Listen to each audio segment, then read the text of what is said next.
ओम शांति। भगवत गीता श्लोक क्लास में आज के श्लोक है 13वें अध्याय का 5वां और 6वां श्लोक। अध्याय 13 का श्लोक नंबर 5, श्लोक नंबर 6। ये दोनों श्लोकों के अर्थ जुड़े हुए हैं, इसीलिए आज के क्लास में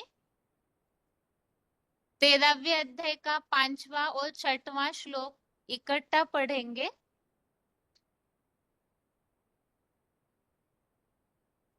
और 13वें अध्याय में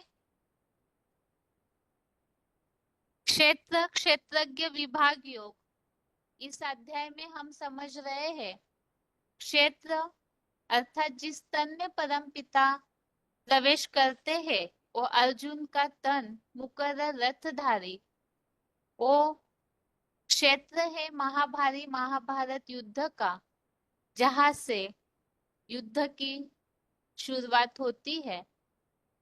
और क्षेत्रज्ञ अर्थात उस क्षेत्र को जानने वाले। तो इस अध्याय में हम शुरू से इन बातों को समझ रहे हैं। क्षेत्र और क्षेत्रज्ञ का जो ज्ञान है वही सच्चा ज्ञान है। और तीसरे श्लोक में बताया हुआ है कि वो क्षेत्र अर्थात अर्जुन रथ वो प्रैक्टिकल में किस तरह से है, कैसे स्वभाव वाला है, कहाँ का रहवासी है और किस तरह से वो ज्ञान में प्रत्यक्षता रूपी जन्म लेते हैं। तो इन सब बातों का उल्लेख अध्याय 13 के श्लोक नंबर 3 में है। और 13वें अध्याय के ही 34 श्लोक में हमने इस बात को समझा है कि वो एक ही ऐसी हस्ती है जहां से महाभारी महाभारत युद्ध की शुरुआत होती है। तो वही एक हस्ती है जिनकी भक्ति मार्ग में हर जगह पर अलग अलग रीति से महिमा गाई हुई है।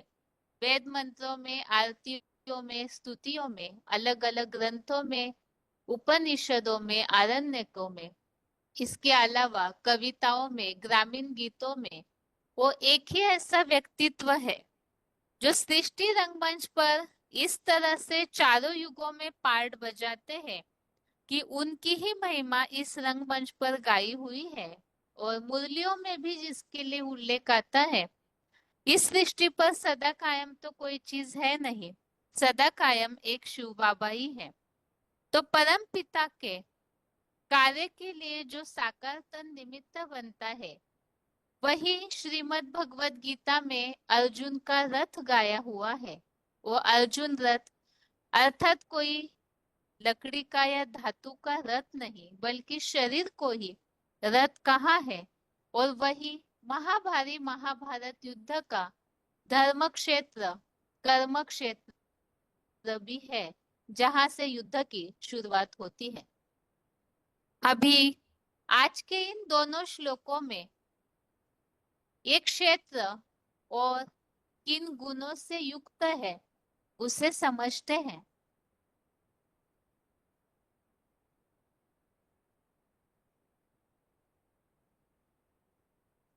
तो प्रथम है 13वें अध्याय का 5वां श्लोक। श्लोक है महाभूतान्यहंकारो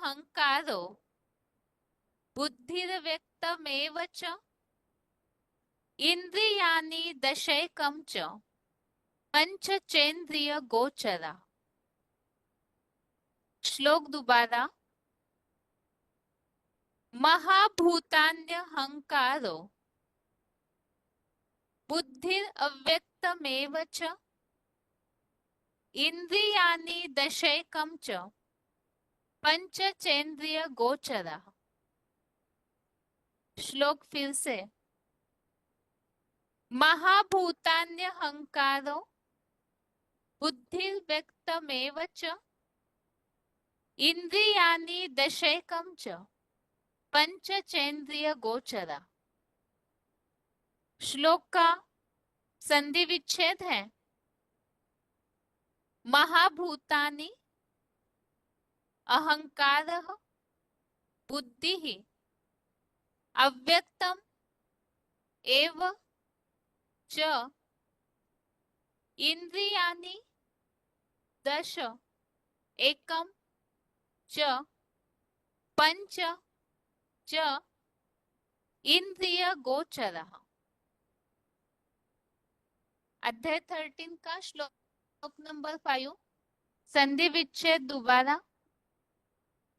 महाभूतानि अहंकारः बुद्धिः अव्यक्तम् एव च इंद्रियाणि दश एकम च पंच च इंद्रिय गोचरः। शब्दों के अर्थ है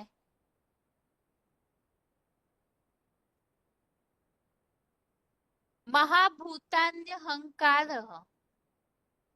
अर्थात महाभूत अहंकार। बुद्धि अर्थात बुद्धि। च एव अर्थात ऐसे ही। एक अर्थात एक। अव्यक्तम अर्थात अव्यक्त मन। एक व्यक्तम एक अर्थात एक व्यक्तम अर्थात अव्यक्त मन। दश इंद्रियाणि अर्थात पांच ज्ञान और पांच कर्म। इंद्रियाणि अर्थात इंद्रिया। 5 + 5 10 अर्थात 10 और इंद्रियाणि अर्थात इंद्रिया। च अर्थात और। यहाँ और के लिए अंग्रेजी का सिंबल यूज किया हुआ है एंड का। च अर्थात और। पंच अर्थात 5। इंद्रिय गोचरः अर्थात इंद्रियों के विषय भोग। च अर्थात और। शब्दों के अर्थ दोबारा। महाभूतान्यहंकारः अर्थात महाभूत अहंकार। बुद्धि अर्थात बुद्धि। च एव च अर्थात ऐसे एव अर्थात ही ऐसे ही। एक अर्थात एक। व्यक्तम अर्थात अव्यक्त मन। दश इंद्रियाणि दश अर्थात 10। 5 + 5 5 ज्ञान + 5 कर्म इंद्रियों के लिए। इंद्रियाणि अर्थात इंद्रिया। च अर्थात और। यहाँ और के लिए अंग्रेजी का ये एंड का सिंबल यूज किया हुआ है। पंच अर्थात 5। इंद्रिय गोचरः इंद्रिय अर्थात ज्ञानेन्द्रियों के। गोचरः अर्थात विषय भोग। इंद्रिय गोचरः अर्थात इन ज्ञानेन्द्रियों के विषय भोग। च अर्थात और। श्लोक का अर्थ है महाभूत अहंकार बुद्धि ऐसे ही एक अव्यक्त मन। इंद्रिया और 5 ज्ञानेंद्रियों के विषय भोग। और श्लोक का क्लैरिफिकेशन सहित अर्थ है पृथ्वी जल आदि 5 जड़ महाभूत देह का अहंकार बुद्धि ऐसे ही अति प्रबल संकल्प विकल्प करता एक अव्यक्त मन।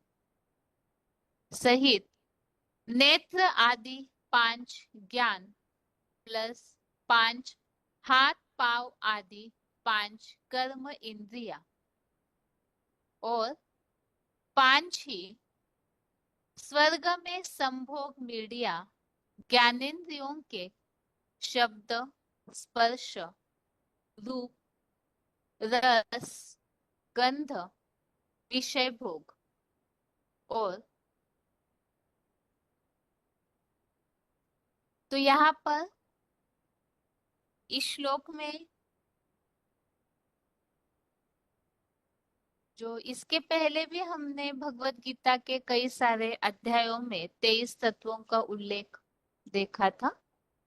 और जैसे कि चौथे अध्याय में भी एक बात आई हुई है, जन्म कर्म च मे दिव्यम एवं यो व्यक्ति तत्वतः त्यक्त्वा देहम पुनर्जन्म नैति मामेति सो अर्जुन। तो इस श्लोक में भी इस बात को बताया हुआ है, एवं यो व्यक्ति तत्वतः, तत्वतः अर्थात जो मुझे अर्थात भगवान को तत्वों सहित जान लेता है तो वो फिर इस नरक की दुनिया में नहीं आता। तो ये तत्वों सहित अर्थात क्या, इसे ही समझने के लिए हमने ये 13वें अध्याय के 5वें श्लोक को समझा था। यहाँ पर जो तत्व सहित जानना अर्थात ही इस शरीर में कुल जो 23 तत्वों का उल्लेख है, तो इन सहित जानना अर्थात ही प्रैक्टिकल में वो पार्टधारी कौन है जो साकार में मौजूद है, उन्हें जानने की बात। तो इसी के लिए इस श्लोक में 23 तत्वों की बात बताई हुई है। तो ये 23 तत्व यहाँ श्लोक में जो उल्लेख है उस अनुसार गिनते हैं। पृथ्वी जल आदि 5 जड़ महाभूत। तो 5 महाभूत अर्थात 5 जड़ तत्व। तो ये तो बेसिकली नॉलेज है। और भक्ति मार्ग में भी 5 तत्व तो स्वाभाविकतः सभी जानते हैं, पृथ्वी जल अग्नि वायु आकाश, जिन 5 तत्वों से शरीर बनता है। तो ये 5 पंच महाभूत कहे जाते हैं। देह का अहंकार और बुद्धि, ऐसे ही एक अव्यक्त मन। तो अहंकार के लिए ही जैसे कि संस्कारों के हिसाब से भी आता है, बाकी यहाँ देह का अहंकार ऐसे बताया, तो मन बुद्धि और अहंकार। और इसके अलावा नेत्र आदि 5 ज्ञानेंद्रिया। तो 5 ज्ञानेंद्रिया और साथ में हाथ पांव आदि 5 कर्म इंद्रिया। तो कान नाक आंखें त्वचा और जीवा जीभ, तो ये 5 ज्ञानेंद्रिया। इसी तरह से हाथ पांव आदि 5 कर्मेंद्रिया। और ये जो ज्ञानेंद्रिया है, आंखों से देखते हैं, कानों से सुनते हैं। तो कानों से सुनते हैं, कान ज्ञानेंद्रिया हो गई और उसका विषय भोग हो गया शब्द अर्थात सुनना। इसी तरह से त्वचा, ये भी ज्ञानेंद्रिया है, जिससे स्पर्श ज्ञान होता है, तो उसका विषय भोग स्पर्श। आंखें हैं नेत्र और उनका विषय भोग है रूप। जीभ, वो भी ज्ञानेंद्रिया है और उसका विषय भोग है रस लेना, जीभ से टेस्ट लेते हैं।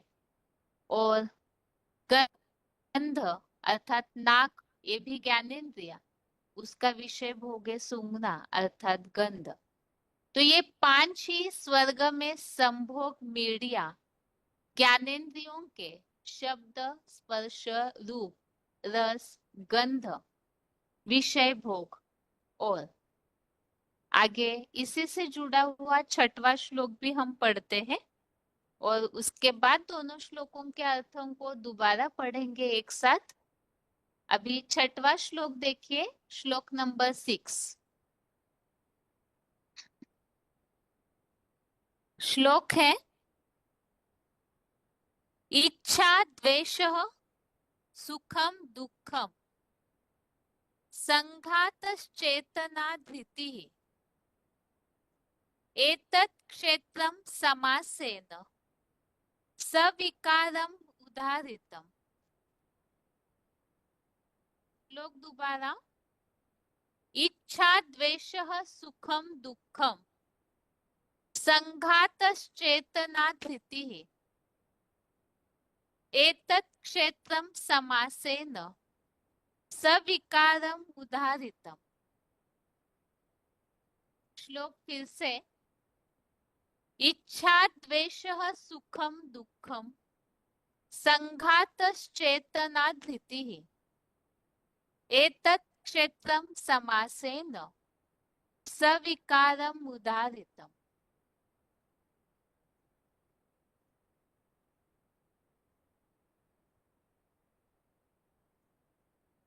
श्लोक का संधि विच्छेद है, इच्छा द्वेषः सुखम दुःखम संघातः चेतना धृतिः एतत् क्षेत्रम समासेन सविकारम उदाहृतम्।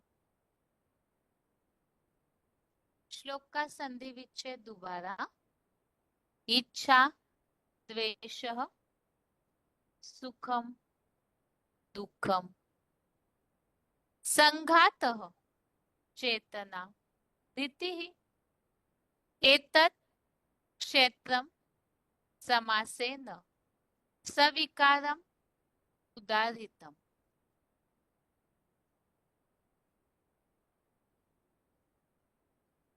शब्दों के अर्थ है, इच्छा अर्थात इच्छा, द्वेष अर्थात द्वेष, सुखम अर्थात सुख, दुखम अर्थात दुख, चेतना अर्थात चेतना, धृति अर्थात धारणा शक्ति, संघातः अर्थात समुदाय, एतत् अर्थात यह, समासेन अर्थात संक्षेप में, सविकारम अर्थात विकार सहित, क्षेत्रम अर्थात क्षेत्र, उदाहृतम अर्थात कहा गया है। अध्याय 13 का श्लोक नंबर 6, शब्दों के अर्थ दोबारा, इच्छा अर्थात इच्छा, द्वेषः अर्थात द्वेष, सुखम अर्थात सुख, दुखम अर्थात दुख, चेतना अर्थात चेतना, धृति अर्थात धारणा शक्ति, संघातः अर्थात समुदाय, एतत् अर्थात यह, समासेन अर्थात संक्षेप में, सविकारम अर्थात विकार सहित, क्षेत्रम अर्थात क्षेत्र, उदाहृतम अर्थात कहा गया है।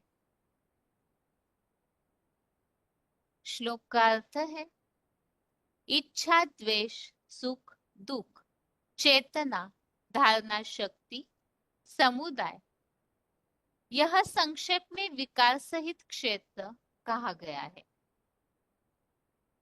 तो हम यहाँ पर श्लोक में समझ रहे हैं, क्षेत्र अर्थात अर्जुन जो मुकर्रर रथधारी है, तो क्षेत्र किस तरह से बनता है और उसे जानना है, क्योंकि क्षेत्र और क्षेत्रज्ञ का ज्ञान ही सच्चा ज्ञान है। तो क्षेत्र कौन है, उसे तीसरे श्लोक में हमने संक्षेप में समझा कि वो कहाँ के रहिवासी है, जो है जैसा है, जैसा है में हमने उनके स्वभाव को भी समझा।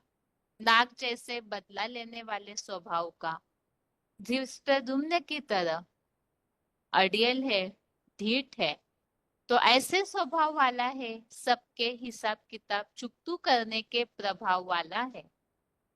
कहाँ के रहिवासी है और किस तरह से अपनी 32 वर्ष की आयु में वो परम ब्रह्म में लीन हो जाते हैं, जिसका महाभारत में उल्लेख आया है, इसे भी हमने समझा। तो उसमें ही हमने इस बात को भी समझा था कि वो व्यक्ति जो किस तरह से कलयुग अंत में सारी दुनिया विकारी बन जाती है, तो वो भी इसी तरह से कलयुग अंत में पतितम बन जाते हैं, जिसके लिए अपनी ही स्व कथा कलयुग अंत में, कलयुग में जब तुलसीदास बन करके लिखी है, मैं पतितन को राजा, तो वो अर्जुन रूपी जो क्षेत्र है, उस क्षेत्र को जानना है। इसीलिए ही यहाँ 23 तत्वों सहित जानने के लिए इस श्लोक में इन बातों को बताया है। तो छठवें श्लोक का क्लैरिफिकेशन सहित अर्थ है, इच्छा, द्वेष, सुख, दुख, चेतना, धारणा शक्ति और ऊपर वर्णित, अर्थात पांचवें श्लोक में जो 23 तत्वों का वर्णन है, 23 जो तत्व उल्लेखित है, तो धारणा शक्ति और ऊपर वर्णित कुल 23 तत्व में से सभी का सदा अविनाशी समुदाय, ऐसा रूप अर्जुन की पुरुषोत्तम संगम युगी देह, यह संक्षेप में काम, क्रोध, लोभ आदि विश्व के तीव्रतम आवेगी विकार सहित क्षेत्र रूपी शरीर कहा गया है। तो यहाँ तो कलयुग अंत में सभी अपने से माया का युद्ध करते ही हैं। तो उनमें अव्वल नंबर में वो आत्मा पतितन का राजा है, तो सबसे पहले उनके लिए बताया वो विकार सहित क्षेत्र रूपी शरीर कहा गया है। इसमें हमने पॉइंट जब समझे थे तीसरे श्लोक में, तो उसमें हमने समझा था कि ज्ञान में आने के पहले अज्ञानता के जो स्टेज है, उस समय वो व्यक्तित्व ऐसे है, क्योंकि पहले नंबर का अव्वल नंबर का ब्राह्मण है, वही अव्वल नंबर का देवता भी, अव्वल नंबर का क्षत्रिय भी बनते हैं, वैश्य भी बनते हैं, तो अव्वल नंबर का शूद्र भी। हर युग में जो हनुमान चालीसा में उल्लेखित है, चारों युग प्रताप तुम्हारा है प्रसिद्ध जगत उजियारा, तो हर युग में वो अव्वल नंबर में होते हैं। तो उनके ही इस क्षेत्र रूप की जानकारी में यहाँ जो बातें बताई हुई है, सभी का सदा अविनाशी समुदाय, ऐसा रूप अर्जुन की पुरुषोत्तम संगम युगी देह। तो दोनों श्लोकों के अर्थों को एक बार फिर से इकट्ठा पढ़ते हैं। अध्याय 13 का श्लोक नंबर 5 और 6, दोनों श्लोकों का अर्थ, पृथ्वी जल आदि 5 जड़ महाभूत, देह का अहंकार, बुद्धि, ऐसे ही अति प्रबल संकल्प विकल्प करता एक अव्यक्त मन सहित नेत्र आदि 5 ज्ञान और हाथ पांव आदि 5 कर्म इंद्रिया ही और पांचों ही स्वर्ग में संभोग मीडिया, ज्ञानेन्द्रियों के शब्द, स्पर्श, रूप, रस, गंध, विषय भोग और इच्छा, द्वेष, सुख, दुख, चेतना, धारणा शक्ति और ऊपर ऊपरी वर्णित कुल 23 तत्व में से सभी का सदा अविनाशी समुदाय रूप अर्जुन की पुरुषोत्तम संगम युगी देह, यह संक्षेप में काम, क्रोध, लोभ आदि विश्व के तीव्रतम आवेगी विकार सहित क्षेत्र रूपी शरीर कहा गया है। तो यहाँ 23 तत्व, इसे तो हमने समझा। 5 तत्व जिससे शरीर बनता है, मन, बुद्धि, अहंकार, ये 3 जो आत्मा की शक्तियां है, सूक्ष्म इंद्रिया समझिए। तो ये मन, बुद्धि और संस्कार अर्थात अहंकार, और इसके अलावा 5 ज्ञानेंद्रिया, 5 कर्मेंद्रिया, और ज्ञानेंद्रियों के विषय भोग, शब्द, स्पर्श, रूप, रस, गंध आदि विषय भोग। यहाँ जो उल्लेख आया है स्वर्ग में संभोग मीडिया, ज्ञानेंद्रियों के विषय भोग। तो स्वर्ग में, जैसे कलयुग में तो कर्मेंद्रियों से विकारी बन जाते हैं, पतित बन के नीचे गिरते हैं, लेकिन स्वर्ग में बताया ज्ञानेंद्रियों के द्वारा ही संतान उत्पत्ति होती है। तो स्वर्ग में संभोग मीडिया ज्ञानेंद्रिया, अर्थात जैसे मुरलियों में बाबा मोर मोरनी का उदाहरण देते हैं कि वो कर्मेंद्रियों के कनेक्शन के बिना मोरनी जो है वो आंसू पी करके मोर के फिर गर्भ धारण करती है, तो पवित्र माना जाता है, इसीलिए मोर को राष्ट्रीय पक्षी। तो इसी तरह से देवताएं भी जो है वो ज्ञानेंद्रियों से ही सृष्टि तैयार करते हैं। तो इसीलिए बताया स्वर्ग में संभोग मीडिया ज्ञानेंद्रियों के विषय भोग। और इसके अलावा इच्छा, द्वेष, सुख, दुख, चेतना, धारणा शक्ति, तो ये अंदर से जो गुण या तो धारणाएं या तो संस्कारों में ये जो बातें समाई हुई होती है, तो इन सब का समुदाय 23 तत्व, और साथ में इच्छा, द्वेष, सुख, दुख, चेतना, धारणा शक्ति, इन सब का जो अविनाशी समुदाय है, तो ये सारा मिलकर के ही अर्जुन का ये शरीर रूपी क्षेत्र बना हुआ है। तो हमें पूरी तरह से उस क्षेत्र को जानना, अर्थात वो प्रैक्टिकल शरीरधारी कौन है, किन गुणों से, किन धारणाओं से युक्त है, किस तरह से उसके अंदर ये सब भावनाएं मिक्स है। तो इन सब बातों सहित उस क्षेत्र को, उस शरीर को, उस अर्जुन रथ मुकर्रर तनधारी को जानने की बात है। तो ये श्लोक संबंधित हम आगे पॉइंट सुनते हैं, लेकिन उसके पहले श्लोक का उच्चारण।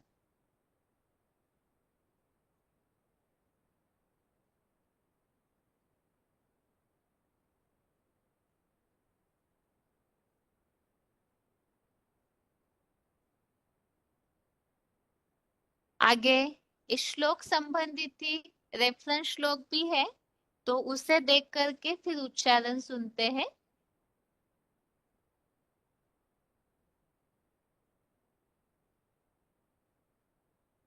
यहाँ पर 13वें अध्याय का ही 19वां श्लोक, अध्याय 13 का ही श्लोक नंबर 19,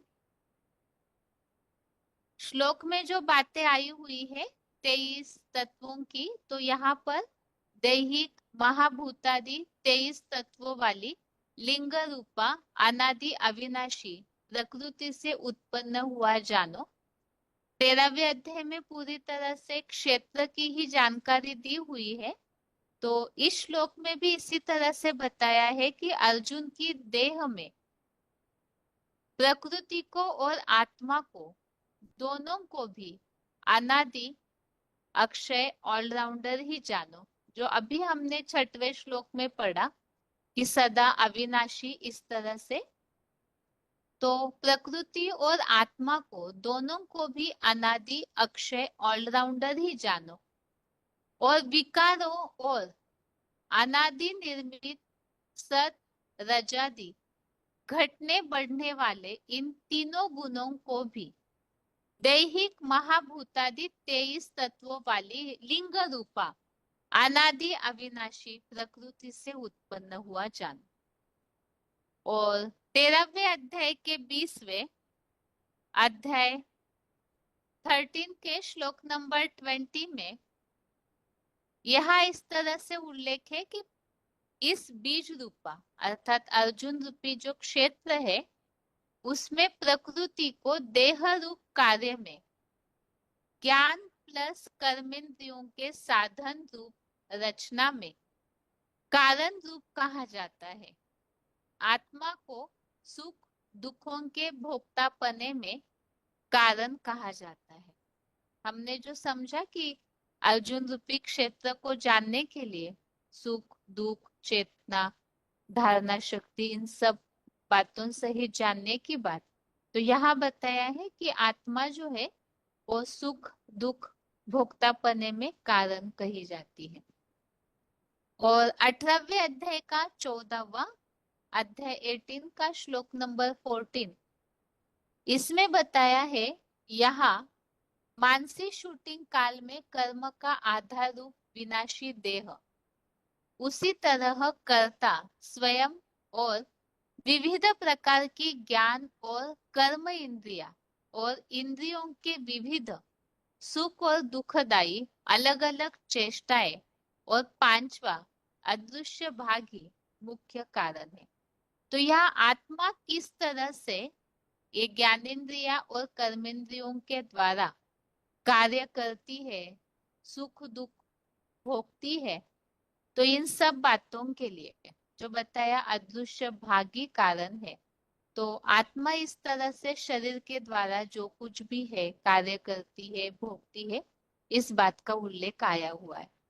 तो यह क्षेत्र को जानना अर्थात वो आत्मा भी इन सब बातों से जुड़ी हुई है, इस हिसाब से ये श्लोक यहाँ लिया हुआ है।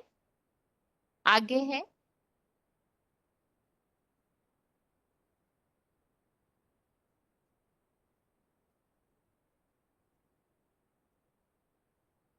15वें अध्याय का 7वां अध्याय 15 का श्लोक नंबर 7 प्राणियों वाली सृष्टि में मेरा ही सनातन प्राणियों वाली सृष्टि में कल्प पूर्व के पुरुषार्थ निर्मित योगीश्वर का योगेश्वर अर्थात महादेव अर्थात ही अर्जुन रूपी रथ मेरा ही सनातन बुद्धि रूप शिव नेत्री अंश अपरा प्रकृति में स्थित जड़त्वमयी बुद्धि को मन सहित 6 ज्ञानेंद्रियों को भी जगत पिता महादेव द्वारा योग बल से खींचता है। और 15वें अध्याय का 8वां अध्याय 15 का श्लोक नंबर 8 जो आज के श्लोक में हमने ये बात समझी है कि सदा अविनाशी, तो इसमें मन बुद्धि और अहंकार की जो बात आई है ज्ञानेन्द्रिया कर्मेंद्रिया इन सब बातों की जो बात आई है कि वो अविनाशी है, तो इसी संबंधित यहाँ जैसे 15वें अध्याय के 8वें श्लोक में ये बात आई है,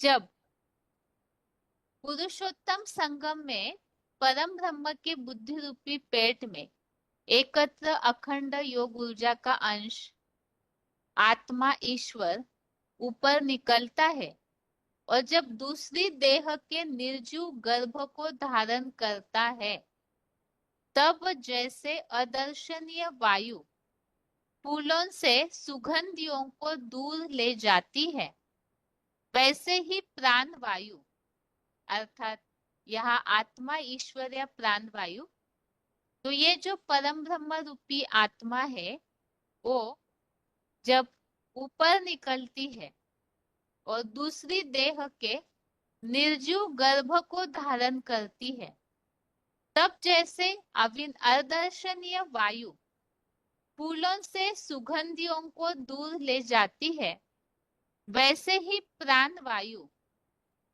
इन भिन्न योनिगत प्राणियों की अपरा प्रकृतिगत दैहिक 23 तत्वों को लेकर जाता है। यहाँ भी 13वें अध्याय के 5वें श्लोक का रेफरेंस दिया हुआ है। तो इस श्लोक को तो हमने समझा है कि आत्मा जैसे जैसे फूल अपने वायु जो है फूलों की सुगंध को बहा के ले जाती है, तो इसी तरह से आत्मा भी जब निकलती है तो अपने ये जो सूक्ष्म 23 तत्व है इनको भी अपने साथ ले जाती है। तो इसी संबंधित यहाँ इस बात को बताया है कि जो अर्जुन रथ है उसमें सदा अविनाशी, इन तत्वों की बात का जो उल्लेख हमने समझा था उसी संबंधित यहाँ बताया कि वो अपने साथ ही इन सबको ले जाती है। और 15वें अध्याय का 9वां अध्याय 15 का श्लोक नंबर 9। 15वां अध्याय जो है वो भी पुरुषोत्तम योग है। तो वो पुरुषोत्तम हस्ती अर्जुन ही है जो किस तरह पुरुषोत्तम बनती है उसका उल्लेख है। तो यहाँ भी उन्हीं के बारे में स्पष्टीकरण दिया हुआ है कि वो किस तरह से अपने साथ अपने इन गुणों को ले जाती है। इसी तरह से यहाँ 9वें श्लोक में बताया है कान, आंख, त्वचा, जीवा और नासिका को वैसे ही छठे चंचल मन, बुद्धि युक्त अव्यक्त त्रिनेत्री का आधार लेकर पंच महाभूत निर्मित जड़ देह रूप यंत्र अथवा कार से विषय भोगों का ज्ञान प्लस कर्मेंद्रियों द्वारा सेवन करती है। तो समझने में पहली बार हो सकता है कईयों को कठिन लगे, यहाँ सार यही है कि आत्मा जो है इन ज्ञानेंद्रियों के द्वारा विषय भोगों का सेवन करती है। शरीर अर्थात ये देह रूप यंत्र या कार और ये आत्मा जो है इस शरीर रूपी गाड़ी के द्वारा इन ज्ञानेंद्रियों के द्वारा विषय भोगों का सेवन करती है। तो यहाँ हमने जो समझा था कि ज्ञानेंद्रियों के विषय भोग शब्द, रूप, स्पर्श, गंध, तो इनका कार्य यहाँ बताया हुआ है कि ये ज्ञानेंद्रिया कान, आंख, त्वचा, जीवा, तो इनके द्वारा विषय भोगों का आत्मा सेवन करती है। अभी आगे है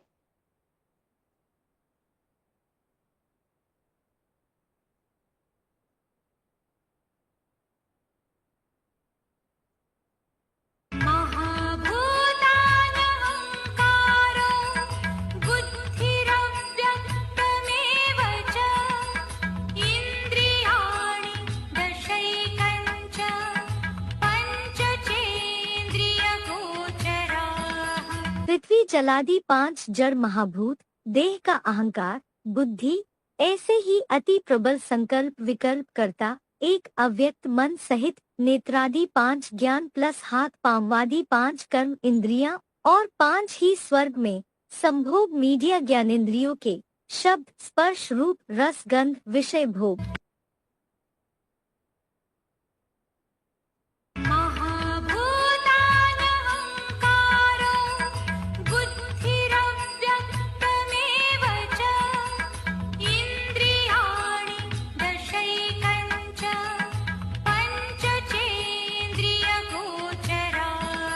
पृथ्वी जलादि 5 जड़ महाभूत, देह का अहंकार, बुद्धि, ऐसे ही अति प्रबल संकल्प विकल्प करता एक अव्यक्त मन सहित नेत्रादि 5 ज्ञान प्लस हाथ पांववादि 5 कर्म इंद्रियां और 5 ही स्वर्ग में संभोग मीडिया ज्ञानेंद्रियों के शब्द, स्पर्श, रूप, रस, गंध, विषय भोग।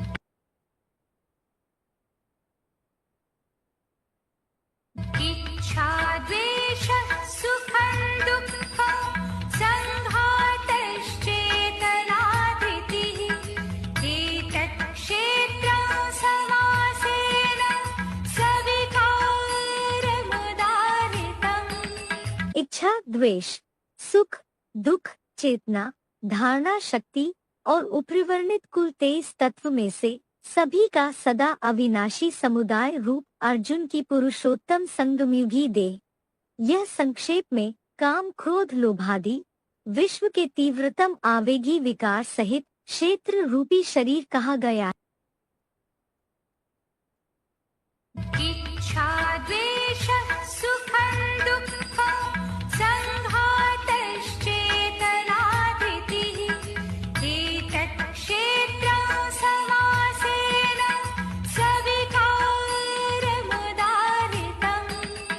इच्छा, द्वेष, सुख, दुख, चेतना, धारणा शक्ति और उपरिवर्णित कुल 23 तत्व में से सभी का सदा अविनाशी समुदाय रूप अर्जुन की पुरुषोत्तम संगमयुगी देह। यह संक्षेप में काम, क्रोध, लोभादि विश्व के तीव्रतम आवेगी विकार सहित क्षेत्र रूपी शरीर कहा गया। अभी श्लोक संबंधित पॉइंट है। क्षेत्र रूपी शरीर में देह का अहंकार। VCD number 2633, VCD number 2633, 13 minute के बाद 13 मिनट्स के बाद से लिया हुआ पॉइंट। इस दुनिया में जितने भी पार्टधारी हैं, जन्म जन्मांतर पार्ट बजाने वाले, उनमें सब में अहंकार तो जरूर होता है। क्या क्या होता है? बुद्धि होती है, मन होता है, अहंकार होता है, पंच महाभूत भी होते हैं, पृथ्वी, जल, वायु, अग्नि, आकाश। 10 इंद्रियां होती हैं, होती है ना। तो और 10 इंद्रियों की इंद्रियों से जो भोग मिलते हैं, विषय भोग है, जैसे आंखों को क्या अच्छा लगता है? बढ़िया बढ़िया रूप मिले, चाहे प्रकृति की छटा मिले, चाहे चैतन्य मिले, बढ़िया बढ़िया रूप मिले। माने इंद्रियों को जो है ना प्राप्ति, तो ये सभी आत्माओं के अंदर है, मनुष्य आत्माओं के अंदर खास।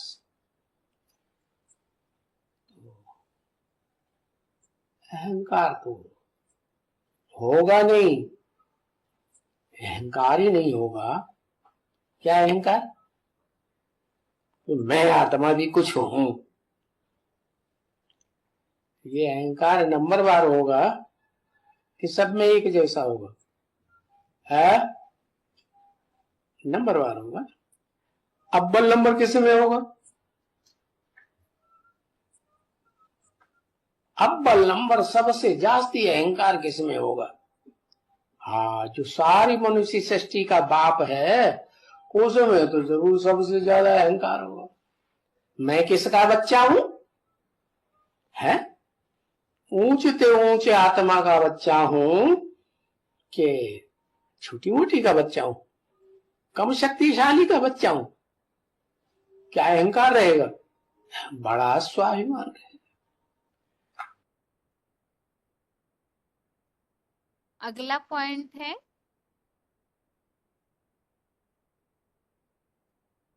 कुल 23 तत्व।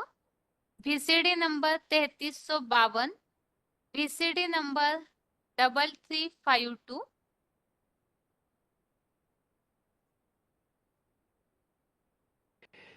कि पुरुषोत्तम संगम युग में, हाँ, चित्र में लिखना पड़ता है पुरुषोत्तम क्या होता है।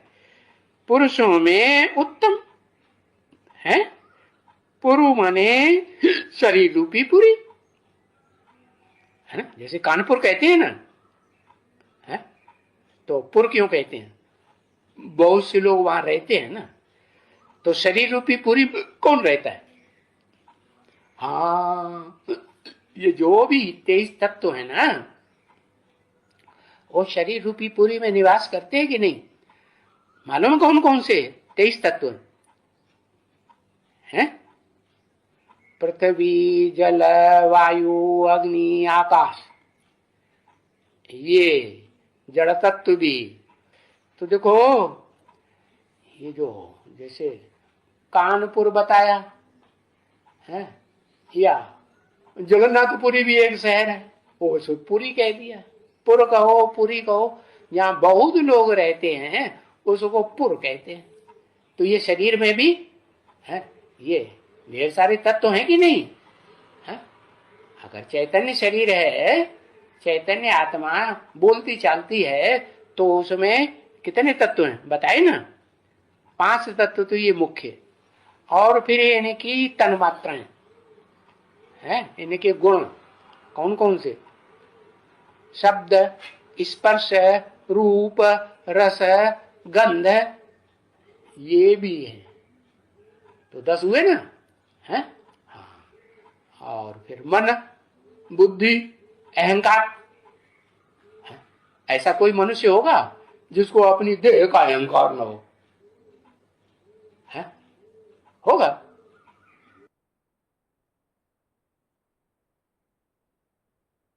आगे है अगला पॉइंट, वार्तालाप number 633, discussion number 633, 31 minute 31 minutes के बाद से लिया हुआ पॉइंट है। स्वर्ग में संभोग मीडिया ज्ञानेंद्रिया। एक ही देवता है जिसके लिए गायन हुआ है काम दहन। काम विकार को क्या कर दिया? भस्म कर दिया। बाकी कोई काम देवता ऐसा मनुष्य नहीं है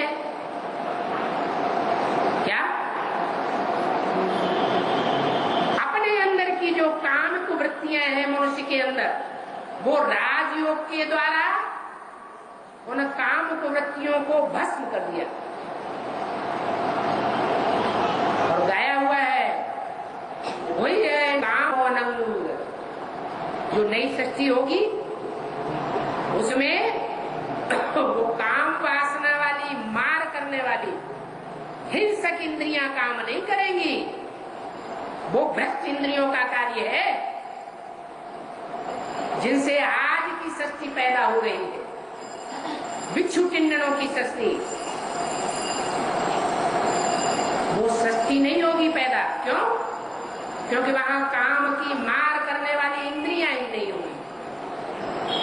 सतयुग और त्रेता में जहां हे कृष्ण नारायण का राज्य होता है, राम का राज्य होता है, वहां श्रेष्ठ इंद्रियों से संतान होती है। श्रेष्ठ इंद्रियों में भी सबसे श्रेष्ठ इंद्रियां कौन सी है? नेत्र। जैसे व्यास को दिखाया गया है, व्यास ने जो सृष्टि पैदा की पूर्ववंश में, वो कौन सी सृष्टि थी? भ्रष्ट इंद्रियों की सृष्टि थी क्या? आंख के प्यार से, आंख के स्नेह से, जो दुनिया की सबसे बड़ी शक्ति है। प्यार से कोई को भी मारा जा सकता है, द्वेष से कोई मरे ना मरे। तो ये आंखें इंद्रियों में सबसे श्रेष्ठ इंद्रियां हैं। 2 प्रकार की इंद्रियां होती हैं, एक कर्म इंद्रियां और दूसरी ज्ञान इंद्रियां। कौन सी श्रेष्ठ है? ज्ञान इंद्रियां श्रेष्ठ है। और उन ज्ञान इंद्रियों की जो पैदाइश होती है, उस पैदाइश की भी मान्यता आज भी भारत में चली आ रही है। हमारे भारत का जो श्रेष्ठ से श्रेष्ठ पक्षी है, राष्ट्रीय पक्षी, वो कौन माना जाता है? क्यों? क्योंकि उसके देह अभिमान की पूछ मार करने वाला देह अभिमान नहीं होता है। इतनी श्रेष्ठ पूछ है कि वो ऐसा ज्ञान का डांस करती है जो सबको देखने में तबीयत प्रसन्न हो जाती है। ये मोर ही ऐसा एक प्राणी है, उदाहरण देने के लिए, कि देवताओं की सृष्टि श्रेष्ठ इंद्रियों की श्रेष्ठाचारी देवताएं थे। देवताएं भ्रष्टाचारी नहीं होते। वो श्रेष्ठाचारी देवताएं श्रेष्ठ इंद्रियों के मुख के प्यार से संतान पैदा करते थे। भ्रष्ट इंद्रियों से संतान पैदा नहीं होती थी उस समय।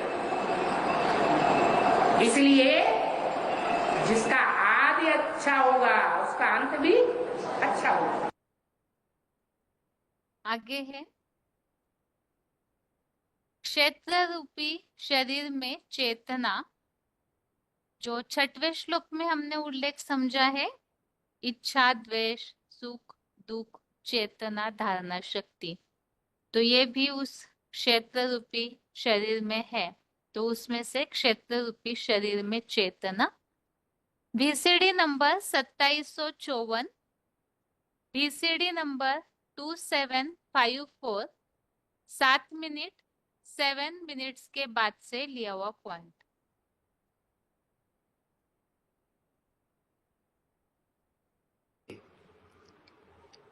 क्योंकि रुद्रमाला का जो संगठन है, जो पहले बनता है, उसमें शिव बाप जिस मणके को पहले पहले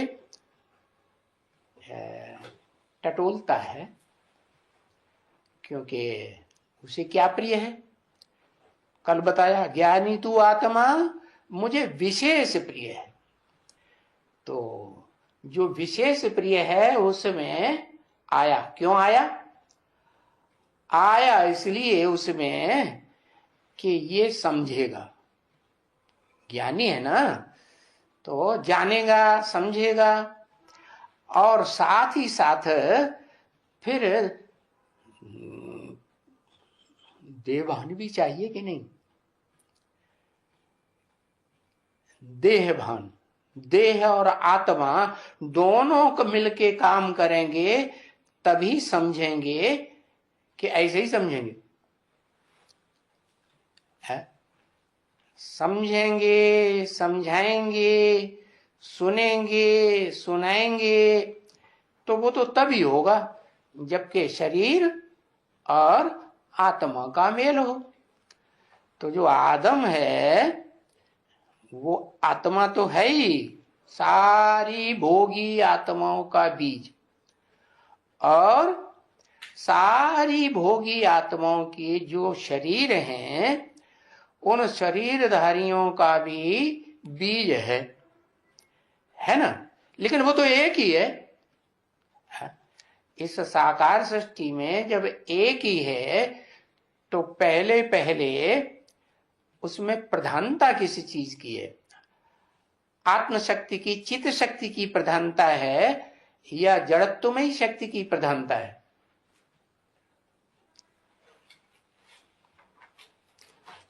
चित्त माने चेतना, आत्मा चेतन है।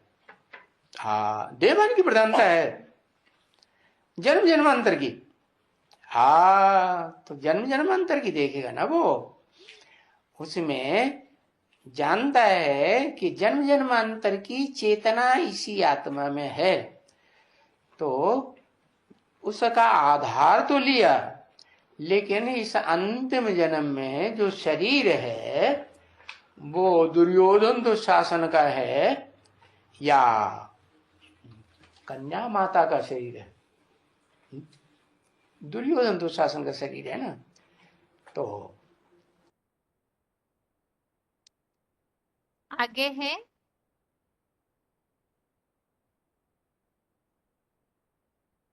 VCD number 2492, VCD number 2492, 7 minute 7 minutes के बाद से लिया हुआ पॉइंट है। सदा अविनाशी अर्जुन की देह।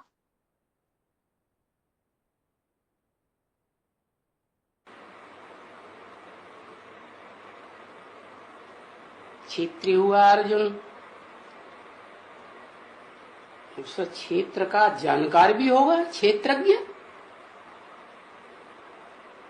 उस शरीर रूपी रथ का जानकार इस सृष्टि पर कोई आत्मा नहीं होती कि वो शरीर रूपी रथ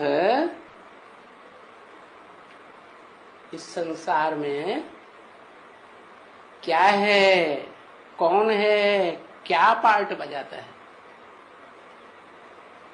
वो क्षेत्रज्ञ मैं हूं। मैं कौन? शिव, जो जन्म मरण के चक्र से न्यारा है। इसलिए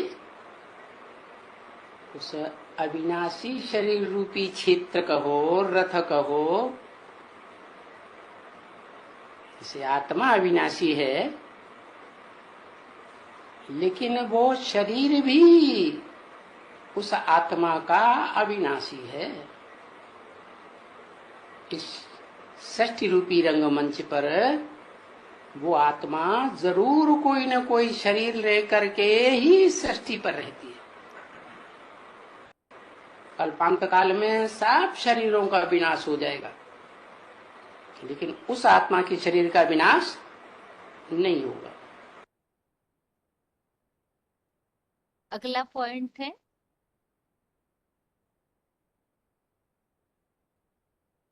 क्षेत्र रूपी शरीर में विकार। VCD नंबर 2399, VCD नंबर 2399, 1 घंटा 30 मिनट 1 आवर 30 मिनट्स के बाद से लिया हुआ पॉइंट।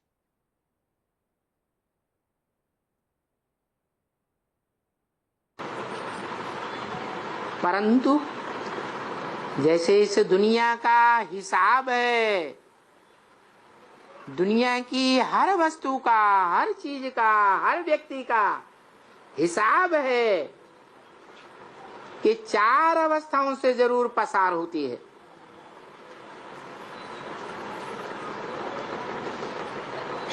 शुरुआत में सतो प्रधान और अंत में तमो प्रधान। तो जरूर कोई आत्मा भी ऐसी है जो सृष्टि के आदि में एकदम सात्विक और सबसे जास्ती सात्विक,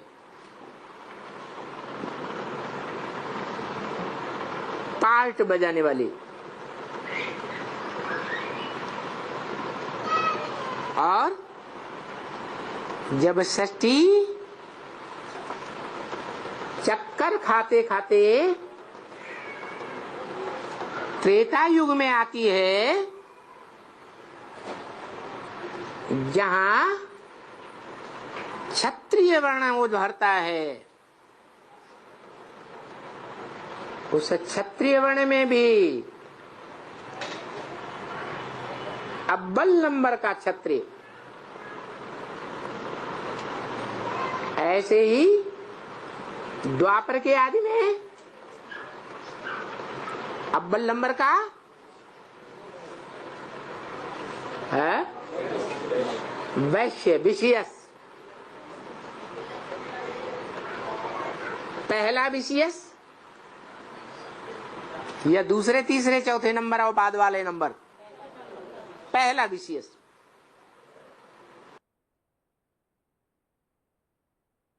इस तरह से यहाँ 13वें अध्याय के 5वें और 6वें श्लोक संबंधित पॉइंट्स हमने समझे हैं, और जिसमें ये बात आई हुई है कि जो अर्जुन का शरीर रूपी क्षेत्र है उसमें जो 23 तत्व है, अर्थात प्रैक्टिकल में वो शरीरधारी, और साथ में उसमें जो गुण है इच्छा, द्वेष, सुख, दुख, चेतना, धारणा, शक्ति, इन सब का जो समुदाय है, उस समुदाय सहित ये जो शरीर रूपी क्षेत्र अर्जुन का बना हुआ है, तो उसके बारे में ही यहाँ उल्लेख है।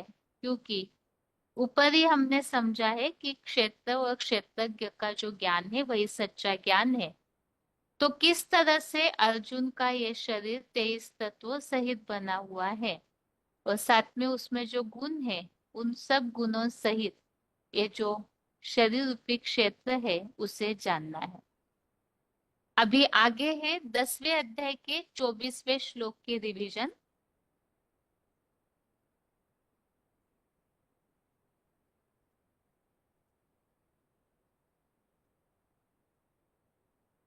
अध्याय 10 का श्लोक नंबर 24, जहां हम अलग अलग श्लोकों में विभूतियों के बारे में समझ रहे थे।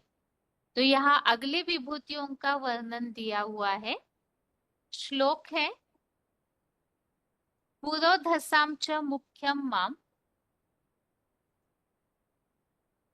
विद्धि पार्थ बृहस्पतिम सेनानीनाम अहम स्कंदः सरसामस्मि सागर। श्लोक दोबारा। पुरोधसां च मुख्यं मां विद्धि पार्थ बृहस्पतिम् सेनानीनाम् अहं स्कंदः सरसामस्मि सागरः। अर्थात पृथ्वीश्वर, पुरोहितों में सबका मुखिया, पतियों का पति सद्गुरु बृहस्पति देव मुझे जान। मैं ज्ञान शस्त्रों से सज्जित सेनापतियों में 6 सप्तर्षियों की कृतिकाओं से पोषित कार्तिकेय और सरोवरों में धरणीपति रूप ज्ञान जल का विशालतम सागर हूँ। तो यहाँ श्लोक में उन विभूतियों के बारे में बताया है। बृहस्पति देव, शास्त्रों में ऐसे माना जाता है कि बृहस्पति देव ये देवताओं के गुरु है। तो उसी के लिए बताया कि पुरोहितों में सबका मुखिया, पतियों का पति अर्थात बृहस्पति, सबसे बड़े ते बड़ा पति, वो भी भगवान ही है और वही देवताओं के गुरु सद्गुरु बृहस्पति भी है। इसी तरह से कार्तिकेय के लिए बताया, जो देवताओं का सेनापति माना जाता है। तो ज्ञान शस्त्रों से सज्जित सेनापतियों में 6 सप्तर्षियों की कृतिकाओं से पोषित, कृतिकाओं से 6 कृतिकाओं से कार्तिकेय की पालना हुई। तो एक कृतिकाएं अर्थात बताया 6 धर्मों से, जो अलग अलग धर्मों की आत्माएं हैं जिनमें वो संस्कार समाये हुए हैं। एडवांस कोर्स में कल्पवृक्ष के चित्र में 6 धर्मों के अलग अलग जो संस्कार बताए जाते हैं। तो उन 6 सप्तर्षियों की कृतिकाओं से पोषित कार्तिकेय और सरोवरों में धरणीपति रूप ज्ञान जल का विशालतम सागर। तो इन विभूतियों के बारे में यहाँ बताया हुआ है। जहाँ सद्गुरु बृहस्पति देव का उल्लेख है, इसके लिए ही यहाँ श्लोक लिया है रेफरेंस के लिए, अध्याय 11 का 43, जिसमें इस बात का उल्लेख आया है।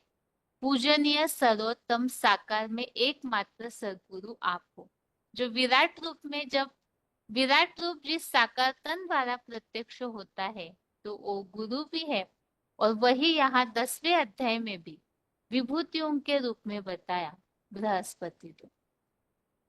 और 9वें अध्याय का 18वां अध्याय 9 का श्लोक नंबर 18 में भगवान के स्वरूप के वर्णन में आया है, गति भरता प्रभु साक्षी निवासः शरणम सुहृद।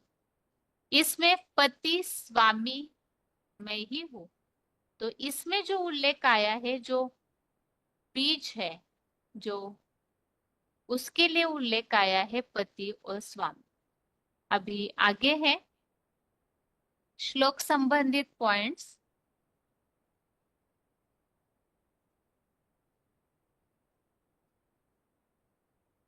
इस श्लोक में भी भगवान द्वारा विभूतियों का कथन किया हुआ है। पहले श्लोक का उच्चारण सुनते हैं, उसके बाद पॉइंट्स।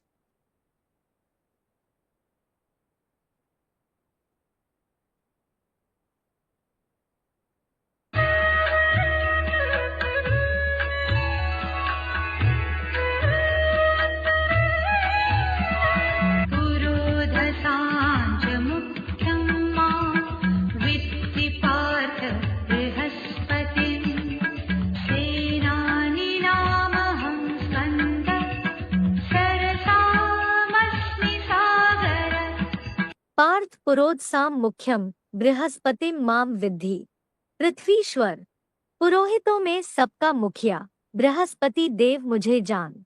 अहम सेनानी नाम स्कंद, मैं सेनापतियों में कार्तिकेय, च सरसाम सागरा अस्मि, और सरोवरों में सागर हूँ। पार्थ पुरोधसाम मुख्यम बृहस्पतिम माम विद्धि। अहम सेनानी नाम स्कंद च सरसाम सागरा अस्मि। भावार्थ, पृथ्वीश्वर, पुरोहितों में सबका मुखिया, पतियों का पति, सद्गुरु बृहस्पति देव मुझे जान।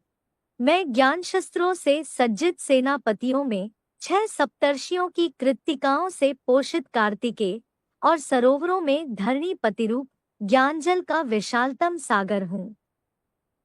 जब सारी सृष्टि में विप्लव होता है, अगला पॉइंट है VCD नंबर 317, VCD नंबर 317। पुरोहितों में सबका मुखिया, पतियों का पति, सद्गुरु बृहस्पति।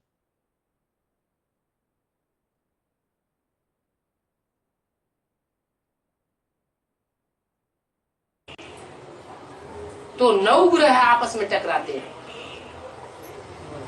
क्या? तो वो तो उन जड़ ग्रहों को समझ लेते हैं, उन जड़ ग्रहों की तो बात ही नहीं है। पहले तो यहाँ चैतन्य ग्रह नक्षत्र है।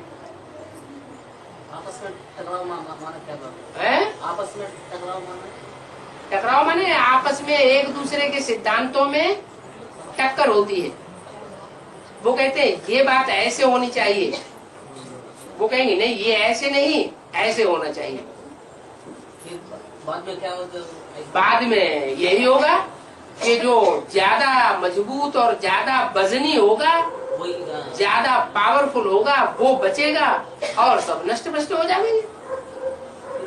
9 ग्रहों में सबसे भारी और सबसे बड़ा ग्रह कौन सा है? बृहस्पति। उसका नाम ही क्या है? बृहस्पति, बड़े से बड़ा पति, बृहस्पति। शास्त्रों में उसको प्रजापिता कह दिए।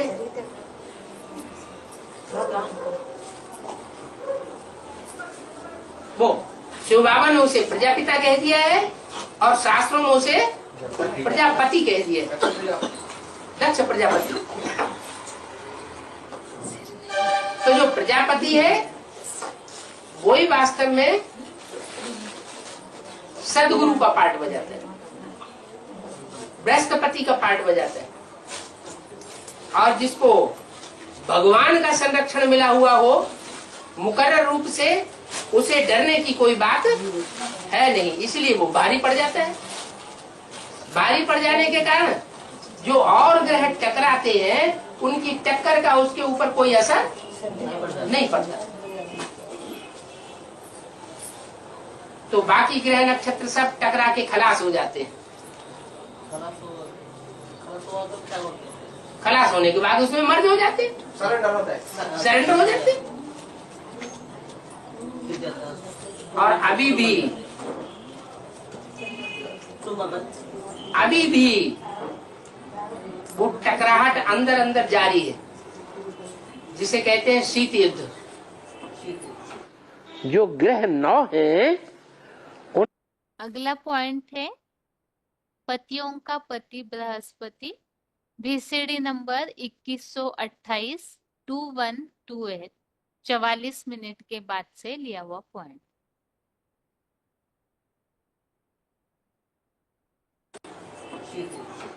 जो ग्रह 9 है उन ग्रहों में एक तो सर्वोच्च है, होगा या नहीं? बहुत भारी, सबका गुरु कौन सा? बृहस्पति। और बाकी है नंबरवार 8। तो बृहस्पति जैसे पावरफुल पति होंगे, हैं? पतियों के पति तो एक ही गाया हुआ है। बाकी जो है, पति का अर्थ क्या है? पति का अर्थ है रक्षक, पाति, जो रक्षा करता है। तो एक तो सारे संसार की रक्षा करने में समर्थ है, और बाकी जो 8 है सारे संसार की रक्षा करने में सदा काल के लिए समर्थ नहीं हो सकते।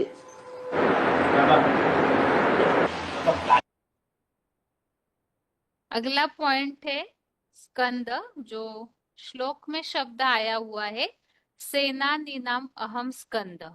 तो स्कंद अर्थात VCD number 2048 VCD number 2048 54 minute के बाद से लिया हुआ पॉइंट।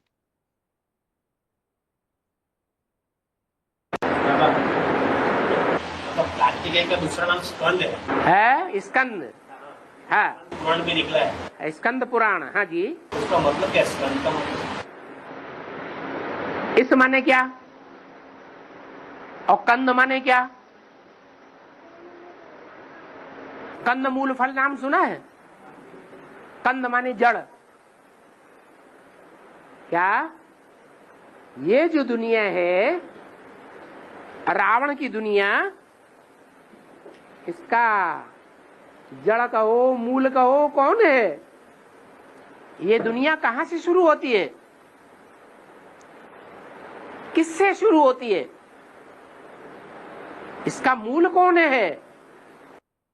देह का प्यार करने वाले बच्चों में सबसे तीखा बच्चा कौन? इब्राहिम। देह का प्यार करने वालों में सबसे तीखा कौन? इब्राहिम। वो किस में प्रवेश करता है?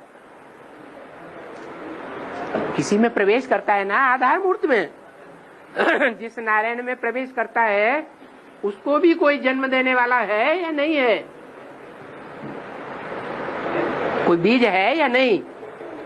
तो उसका जो बीज है वो ही स्कंद है। वो पहला मूल है राक्षसी सृष्टि का। कौन? स्कंद। मूछ दिखाते हैं कि नहीं है? मूछ विकारियों को होती है या निर्विकारी देवताओं को होती है? विकारियों को होती है। वो विकारियों का बीज है, इसलिए उसका नाम स्कंद भी है। तो नाम कृतिका। अगला पॉइंट है 6 सप्तर्षियों की कृतिकाएं। VCD number 2631, VCD number 2631।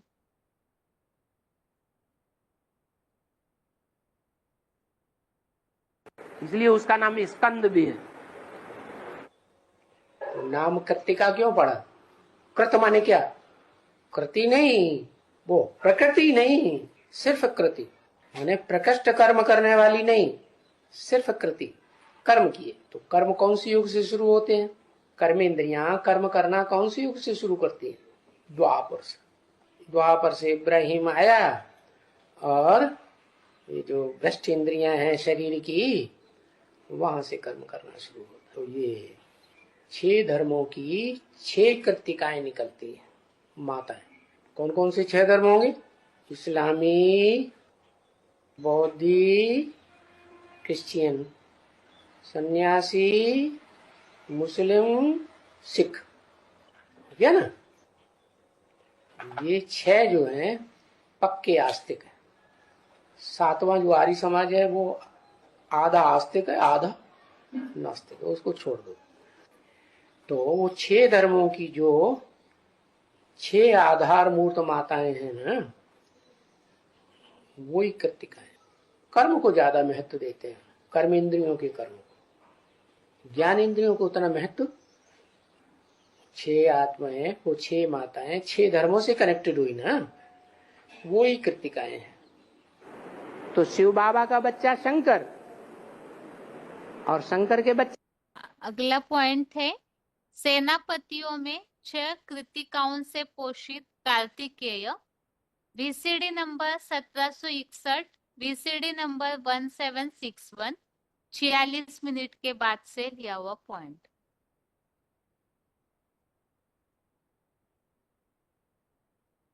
तो शिव बाबा का बच्चा शंकर और शंकर के बच्चे एक गणेश और दूसरा कार्तिकेय। जो गणेश है उसमें ज्ञान ज्यादा है या कार्तिकेय में ज्यादा ज्ञान है?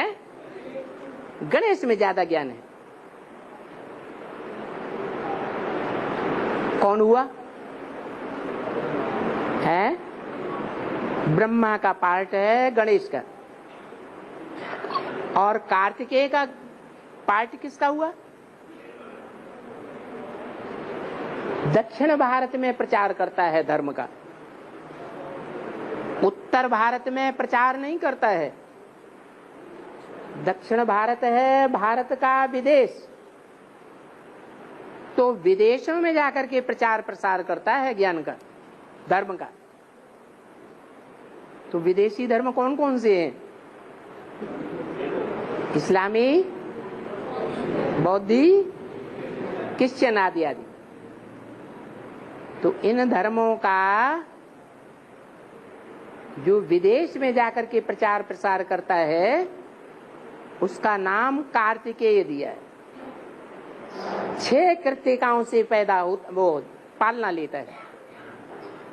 उसकी माताएं कितनी हैं पालना करने वाली? 6 माताएं हैं। तो बताओ वो माताएं कौन कौन से धर्म की होंगी? इस्लाम धर्म, बौद्ध धर्म, क्रिश्चियन और मुस्लिम, सन्यासी और सिख। ये 6 विधर्मी माताएं उसकी पालना करती हैं। तो 6 धर्म के संस्कार उसमें समाये हुए होंगे या नहीं समाये हुए होंगे? है, समा जाते हैं। वो कार्तिकेय जब युद्ध होता है असुरों और देवताओं का, तो कौन सा पार्ट बजाता है? सेनापति का पार्ट बजाता है। माना सेनापति कौन बनता है? जो युद्ध करने में विशारद होता है वो ही सेनापति बनता है। तो जो असुर हैं, आसुरी दुनिया के जो धर्म हैं, वो कौन सा युद्ध करते हैं? हिंसक युद्ध करते हैं या अहिंसक युद्ध करते हैं? हिंसक युद्ध करते हैं। हिंसक युद्ध करने वालों में सेनापति का पार्ट बजाने वाला कार्तिकेय है। ये जितने भी 6 धर्म हैं विधर्मी, वो निवृत्ति मार्ग के धर्म हैं या प्रवृत्ति मार्ग के धर्म हैं? अरे प्रवृत्ति को पक्का पक्का जीवन में चलाते हैं या प्रवृत्ति को तोड़ के नई नई शादियां कर लेते हैं? हैं? तोड़ देते हैं, माना निवृत्ति मार्ग वाले हैं। एक तरफ तो बाबा इससे धर्म तो प्रवृत्ति मार्ग है। कौन? जो अभी आप कार्तिकेय जो सिख धर्म है वो प्रवृत्ति मार्ग को मानता है। मानता है, लेकिन प्रभाव में किसके चला जाता है बाद में? फिर तो 6 धर्म हैं, उन 6 धर्मों का मुखिया है, विदेश में प्रचार करता है धर्म का, स्वदेशी नहीं है। लेकिन उन धर्मों में सबसे जास्ती पवित्रता का पालन करने वाला कार्तिकेय है। उसे कार्तिकेय कहो, भीष्म पितामह कहो, गंगा पुत्र कहो। गंगा के किनारे कौन से धर्म वालों का जमघट लगता है? सन्यासियों का। तो उन सन्यासियों में मुख्य सन्यासी कौन सा गाया हुआ है? भीष्म पितामह। ये भीष्म पितामह वो ही है जो शिव बाबा के ब्रह्मा में प्रवेश करने के बाद ब्रह्मा की मानसी सृष्टि के 4 पुत्र पैदा होते हैं। वो चारों 4 धर्मों के बीज रूप हैं। पहला है देवी देवता सनातन धर्म का बीज, बाकी 3 विदेशी धर्मों के बीज, निवृत्ति मार्ग के धर्मों के बीज, उनमें मुख्य पार्ट बजाने वाला बीज कौन हुआ? अरे कार्तिकेय। 6 धर्मों की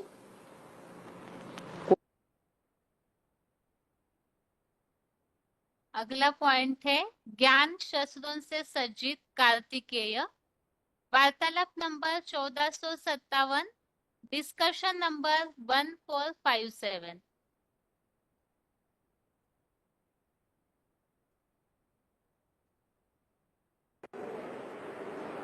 छह धर्मों की कोई विशेष शक्तियां होंगी या नहीं होंगी? हैं? जो विशेष शक्तियां हैं उनको सहयोग देने वाली वो ही 6 कृतिकाएं हैं,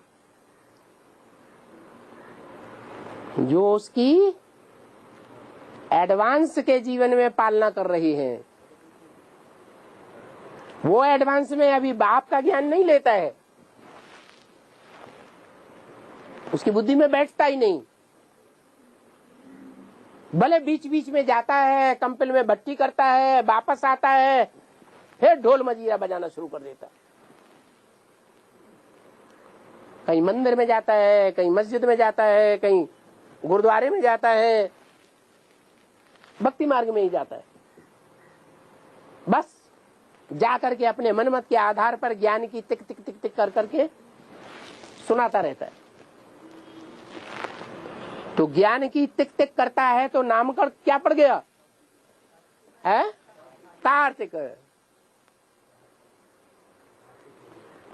उसमें एडवांस के आदि में भी कर्नाटक में आकर के जो ज्ञान की टिक टिक की,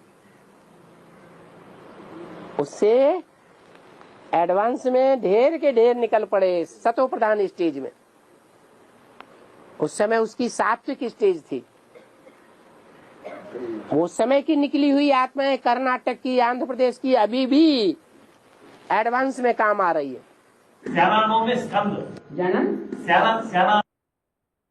अगला पॉइंट है मैं सेनापतियों में कार्तिकेय हूँ। वार्तालाप नंबर 1536, डिस्कशन नंबर 1536।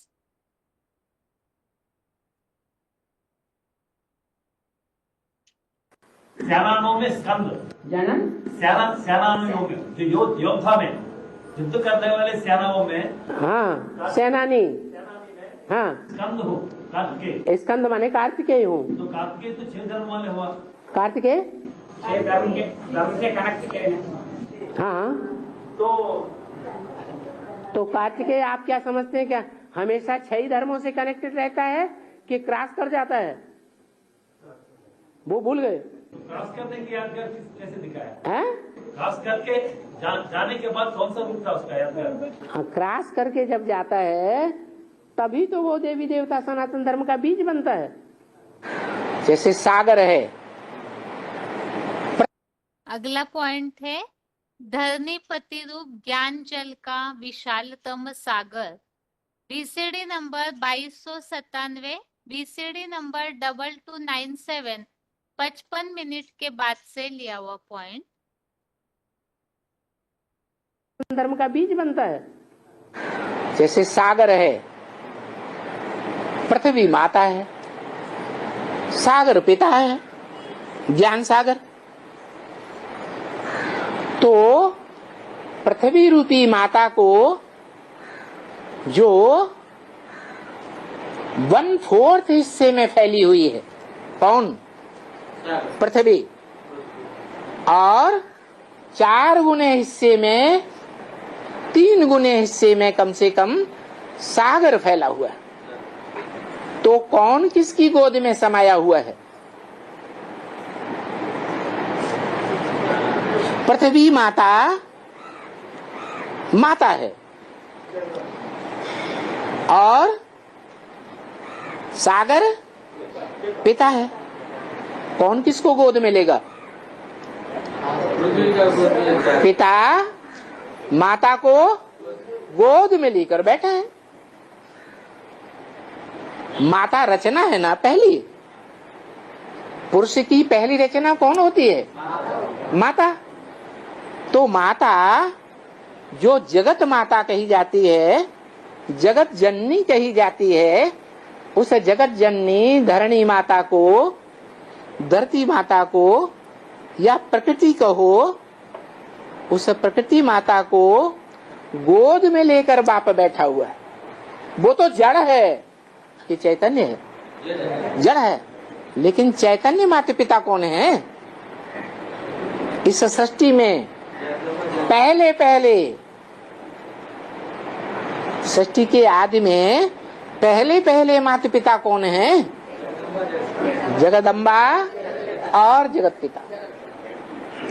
गाया हुआ है शास्त्रों में, जगतम पितरम वंदे पार्वती परमेश्वरो। जो सारे जगत के, सारे विश्व के माता पिता हैं, एडम और ईव के रूप में, शारीरिक रूप में माने जाते हैं। ज्ञान का सागर इसलिए। अगला पॉइंट है, सरोवरों में ज्ञान जल का विशालतम सागर हूँ। BCD number 598, BCD number 598, 55 minute के बाद से लिया हुआ पॉइंट।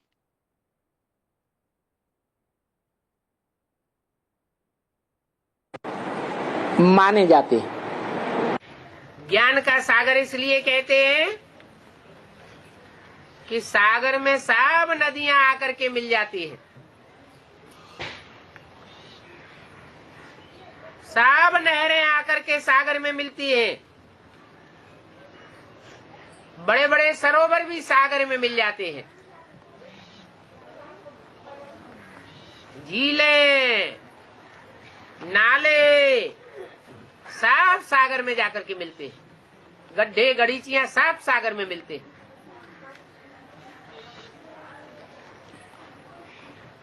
माना सब के अंदर जो भी ज्ञान रूपी जल है वो सागर में समा जाता है।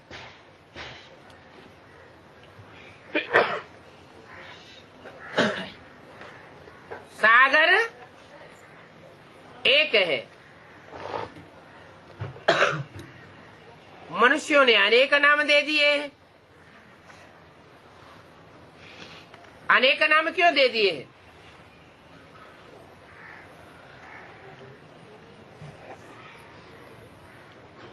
क्योंकि द्वापर युग से धरणी का विस्तार होता जाता है। अनेक धर्मों का विस्तार होता जाता है। धर्मखंडों की संख्या बढ़ती जाती है। उन धर्मखंडों से सागर कई जगह विभाजित हुआ दिखाई पड़ता है।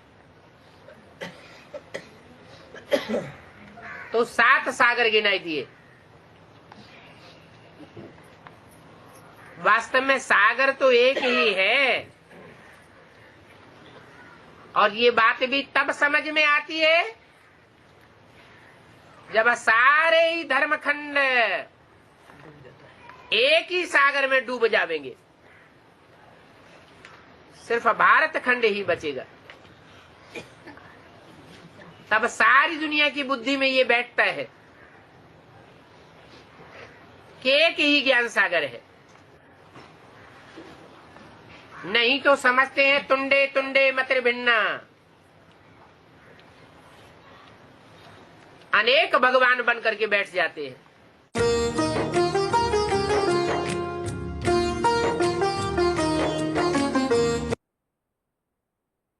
अभी आज के श्लोक को एक बार पढ़ के आज का क्लास पूरा करते हैं। 13वें अध्याय का 5वां और 6वां श्लोक दोनों इकट्ठा ही पढ़ेंगे। महाभूतान्य हंकारो बुद्धिर अव्यक्तमेव च इंद्रियाणि दशैकम च पंचचेन्द्रिय गोचरः। छठवां श्लोक है इच्छा द्वेषः सुखम दुःखम संघातश्चेतना धृतिः एतत् क्षेत्रम समासेन सविकारम उदाहृतम।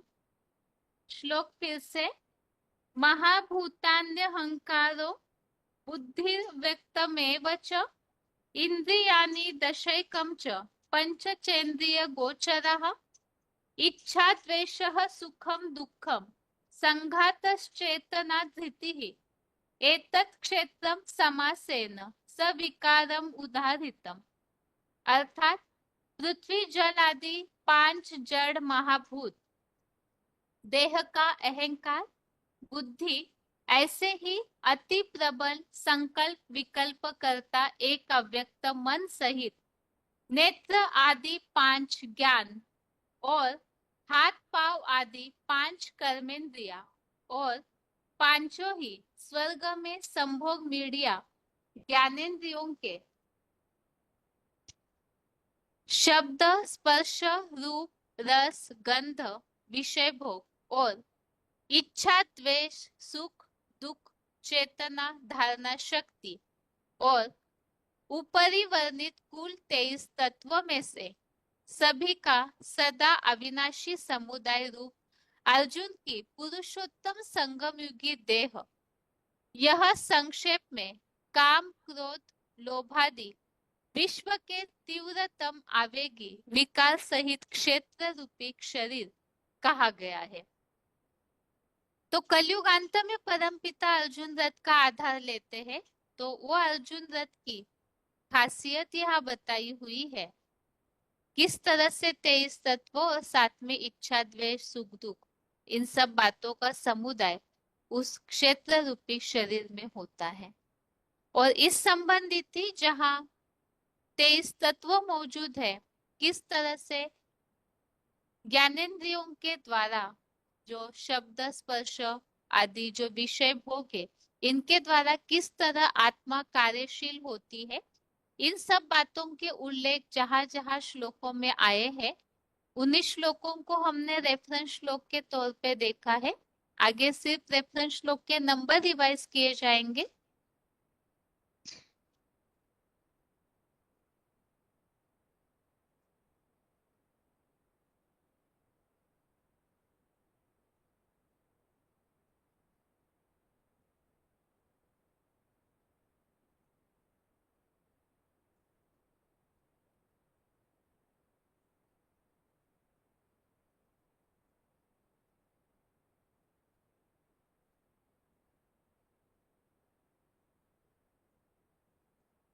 तेरहवें अध्याय का 19-20, अध्याय 13 का श्लोक नंबर 90-20 और 18वें अध्याय का 14वां, अध्याय 18 का श्लोक नंबर 14 आगे है।